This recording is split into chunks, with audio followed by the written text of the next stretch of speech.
everyone, welcome back to my channel. I'm Kayla and it's time to crack into a good book. So today I thought I would do just like a kind of a chatty video where I talk about 5 books that I cannot for the life of me decide if I want to read. All of these books I've looked at buying and have almost bought multiple times, but there's something holding me back.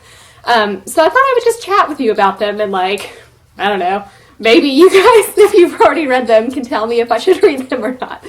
The first book that I'll talk about is Ninth House by Leigh Bardugo. So this is Leigh Bardugo's adult fantasy book, and it does seem like it's an urban fantasy, which is kind of what's drawing me in, because I'm sure you all know how much I love urban fantasy. The premise here is the main character, Alex, has had kind of a rough start in life, and she is the only survivor of a horrific multiple homicide. She gets a full ride scholarship to Yale. I guess as part of this full ride scholarship, her mysterious benefactors want her to investigate some of these secret societies. And there's some sort of occult activity going on. There's sinister things. I think she can see ghosts.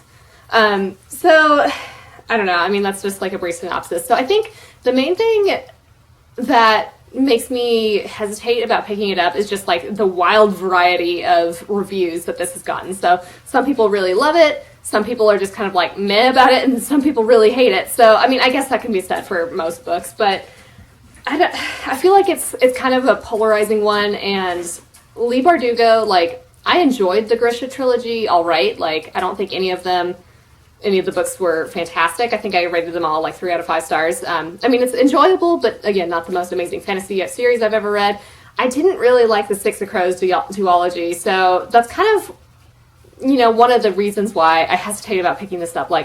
Maybe I just don't like her writing all that much. I don't know. But at the same time, I feel like this is a totally different vibe from both the Grisha trilogy and the Six of Crows duology. So, maybe I would like it. I don't know. This one definitely has a ton of trigger warnings. I'm fine reading books that have, really dark, gruesome things happening. So, that's not really, I guess, what's concerning me. I think this is also one that makes me nervous because there's, so much hype surrounding it. And, I don't know. I don't want to be picking up books just because of the hype, I guess, because I feel like that's when I can possibly be disappointed by books. The next book that I'm not sure about is We Hunt the Flame by Hafsa Faisal. So this is a YA fantasy where I think that kind of has a Mulan type trope. The main character, Zafira, I think is the hunter, and she disguises herself as a man. And I guess she goes into some cursed forest in order to feed her people. And then we also have, I guess, probably the love interest is my guess, Nasir, who is the Prince of Death, and basically assassinates people who defy his father, who is the king. Both of them are legends, but neither of them want to be, because if Zafira is exposed as a girl, I think it's all her achievements would be rejected, but if Nasir displays his compassion, his father is going to punish him. Zafira, I guess, goes on a quest to get some artifact to restore magic to the world, and Nasir is also sent to get this artifact, but kill Zafira. And there's some sort of ancient evil, I guess. So, I don't know. I mean, it sounds interesting. I do like books with the Mulan trope, but I feel like a lot of the reviews are aggressively mediocre, is how I would describe it. A lot of them seem to say that this is just an incredibly generic plot. And I can kind of see that. The main reason I think why I've hesitated to pick it up is just because I don't really want to be reading just mediocre books. And I have read some books this year that kind of have a generic plot to it, but I've still enjoyed them. So that's why I'm kind of well, maybe I would still enjoy this even if it does feel a little generic. I think I've heard some complaints about the characters not being all that engaging and the world building being a little confusing and just not all that great. So I don't know. The plot still sounds somewhat interesting to me, but I feel as time has progressed, I've been kind of more and more meh about it. So I really don't know if I want to pick this up or not. The next book that I'll talk about is Wicked Fox by Kat Cho. So this is a YA urban fantasy type book that's set in Seoul, and our main character is basically a nine-tailed fox shifter, and she has to devour the energy of men in order to survive. So I guess she crosses paths with a human boy who's being attacked by a goblin in a forest, and she ends up like saving the boy and losing her fox speed, so which is her kind of her soul, I guess. So eventually, I think our main character has to choose between being immortal and this human boy. So I've heard that this is like very heavily inspired by K-dramas, and I've never watched a K-drama. I like really don't know if I would like it or not, but I do like such classy shows, I guess, as Riverdale.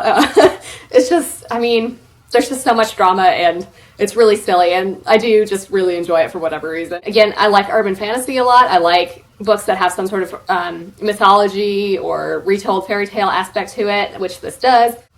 But I think I've seen some reviews that are kind of mediocre. I think the main complaint is mostly just how melodramatic it can be. And I mean, it's not necessarily the worst thing, but I just can't decide if this is something that I would actually like or not.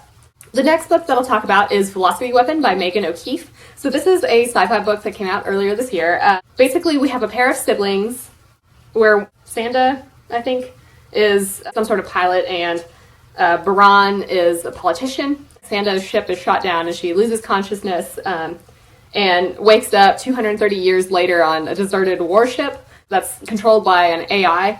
And like, basically, at this point in time, the war is lost, and like, I guess the star system where she used to live is just dead. And I think the siblings are like trying to fix things somehow. So the premise sounds really awesome, and I thought I had read a little sample of the first few chapters in some other book, and I do remember thinking it was really funny and liking the like little sample that I had read. And I do tend to like space operas quite a bit. Some of the issues here, there's like multiple perspectives, and some of them may be less engaging than others, I think. But I think the kind of like the downfalls, I guess, of this book is like there's a lot going on in it, and maybe like the execution is not quite there. But like I'm trying to like look at the Goodreads reviews now, and it seems like a lot of them are really positive, and I've like, you know, I'm seeing some reviews from people that I trust who rated it pretty highly, so now I'm like, well, maybe I should pick it up. But yeah, like, I remember, again, the sample that I read was really funny, and I don't know, I just haven't picked this one up for some reason. Okay, so the last book that I'm going to talk about today is Empress of Forever by Max Gladstone. So I've read the first book in the craft sequence by him, and I have, I think, the second and third books that I just haven't read yet. And that's like a kind of interesting urban fantasy series, and I did like it. But this one is like not at all connected. So I think this is like a standalone sci-fi book, and it's like pitched as a feminist Guardians of the Galaxy. I guess our main character is like a really successful innovator, and she is essentially catapulted through time and space to the future where she has some sort of like crazy destiny or something.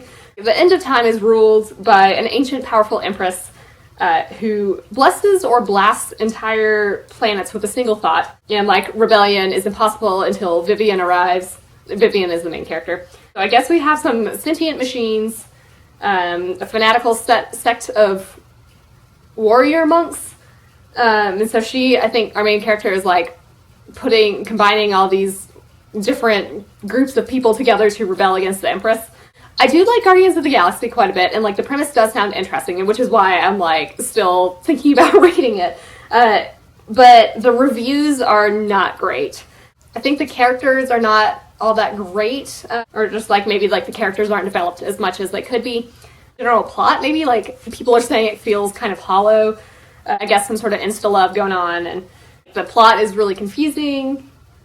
And then people are saying it's nothing like Guardians of the Galaxy, which, I mean, sometimes that happens when books are pitched as something, and that description is wildly inaccurate. And then people are saying, like, it's not really, doesn't really feel all that feminist.